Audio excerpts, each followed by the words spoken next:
Alright, in this quick little video, I show how I process a pretty basic winter photo like this in Luminar 3 using luminosity masks to go from this shot straight out of camera to that.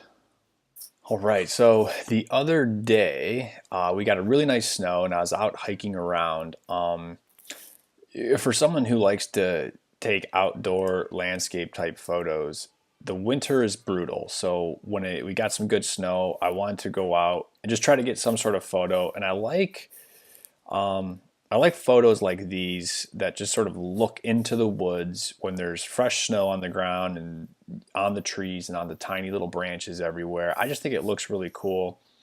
Photographically, sometimes though, photos can look a little bit mundane. So this isn't anything spectacular, but personally I like it. I think it's a cool photo. I mean, the composition's super basic. I just like these tall, skinny trees. I like how you can just see the snow everywhere, and I like this one single tree that actually looks more like a big vine coming right through the middle of the screen.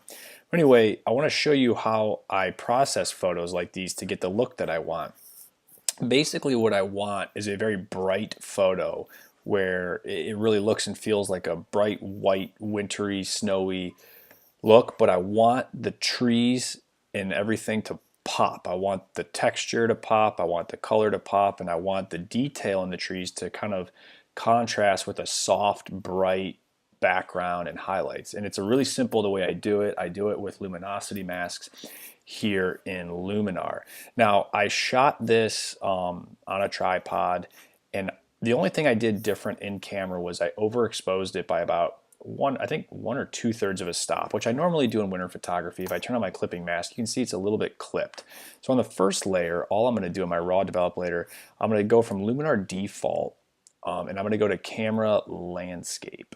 Now it might be a little bit too warm in the temperature, but I can adjust that. I'll adjust that last if I want to. So you can see I'm a little bit blown out here, which I'm not worried about because like I said, I want everything to be bright, but I am going to recover it. So I just pull down my highlights so I get it about there, all the way. And then I do a little bit of a white point just to kind of bring things up. And the only other thing that I'll do on my base layer here is add just a little bit of clarity globally to the whole image, maybe like 15.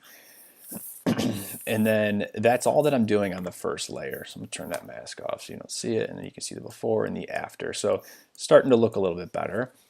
Now I really want to focus on all of the detail here. So I'm going to really work on the structure, the detail, and I also want to add some contrast to these trees.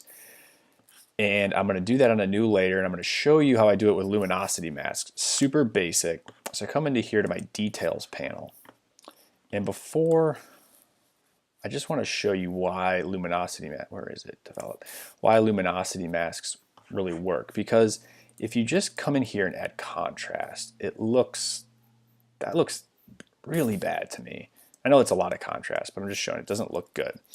So before I do the luminosity mask, I'll do some of my things here and show you on the whole image. So let's add some structure. I like to zoom in sometimes just to really see what it's doing.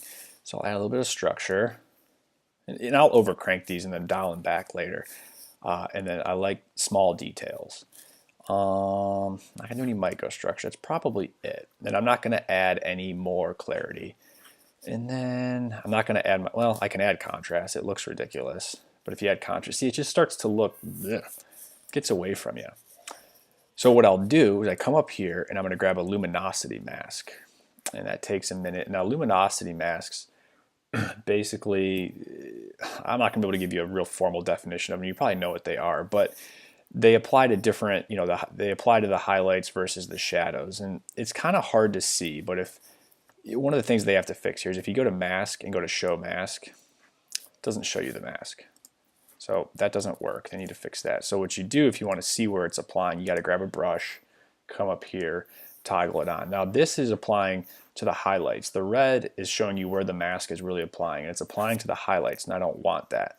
So I'll right click over here, go to mask, invert, and now you can see it's applying to the lowlights, all of the trees and everything. So I turn that off, get out of that, and you can see now it doesn't look as crazy as it did before. And if you toggle it off and on,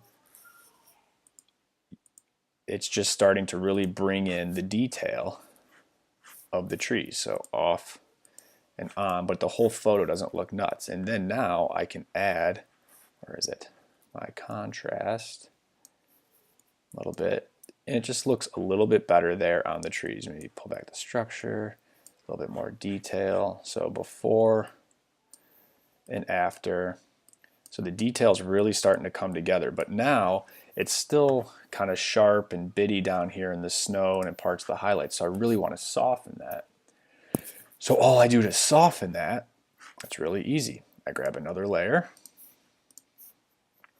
And this is just a personal preference of a look. So, you know, you can like it or hate it, but it's a technique of processing.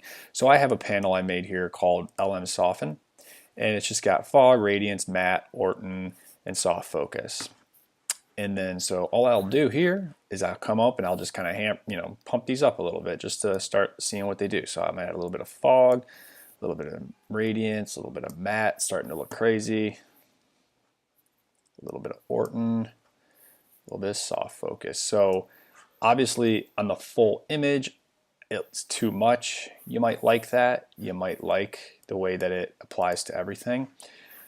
I don't, because I want the real detail and sharpness of the trees to pop. So what I'll do is the same thing I did before. I'm going to add my luminosity mask, but this time I won't invert it. I want this to only apply to the highlights. And so when that comes through, it takes a minute.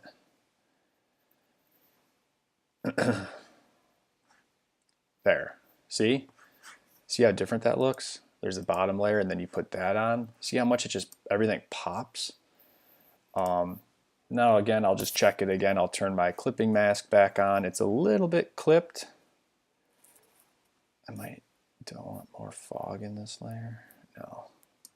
I mean, you can play around with it. It's whatever. So I'll usually add the develop layer. And I'll just come up here. If it is a little bit clipped, I'll back off my highlights a little bit, and then I might just play with my temperature, maybe cool it down just a little bit to something like that. And you get Luminar. Sorry, Luminar is so sensitive. I mean, you touch anything and it just moves all over. So personally, I kind of like that look. You gotta let it render here. I honestly like that look. Again, the picture's a little bit mundane. I don't know if this is anything that I would ever do anything with aside from maybe throw on Instagram, but I at least know I've got a technique to get this really nice winter look. So if I do have a better composition or a better subject, this technique works really well. I like the before and the after. You can kind of see kind of a flat image, and then everything kind of pops and stands out. So that's a little technique that I use. Really basic. 2 different luminosity masks, kind of get a contrast of texture, lots of detail and structure here, and then you get that real soft background. So yeah, see, I think that looks awesome. I love that. All right, that's it.